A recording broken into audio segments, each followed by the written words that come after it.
Be ready. 5 seconds.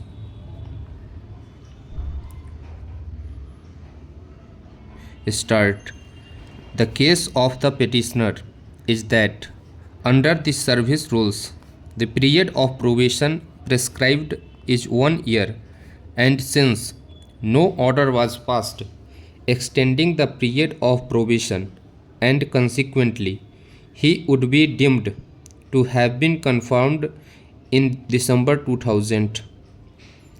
It is urged that the probation could be extended by a maximum period of 3 years, which expired in December 2003. Thereafter, his services would be deemed to have been confirmed.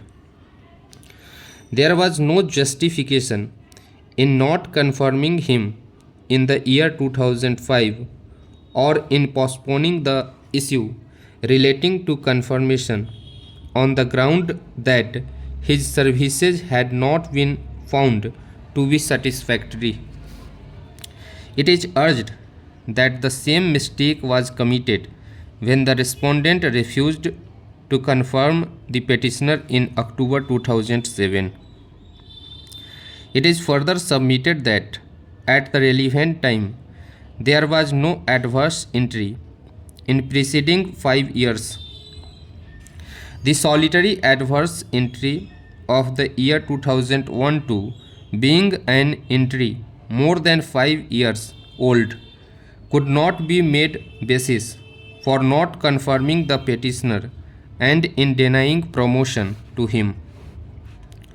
The warning issued by the Registrar General by order dated 12th of June 2007 also could not form basis for withholding confirmation or denying promotion to the petitioner, inasmuch as a warning is neither an adverse entry nor a punishment under the service rules.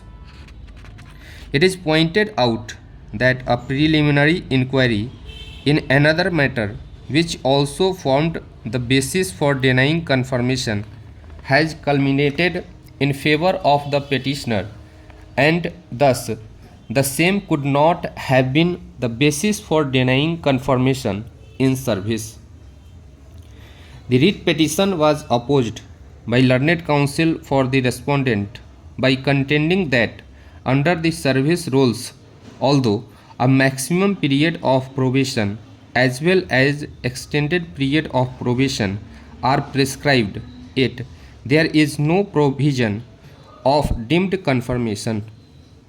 It is submitted that the appointing authority is enjoined with the duty to assess the suitability of a candidate, and he is confirmed only if he is found fit and his integrity is certified.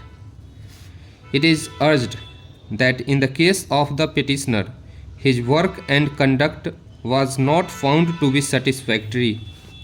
It is submitted that in the year 2001 there was an adverse entry against the petitioner, followed by another adverse entry in the year 2004-5, which though was expunged later on.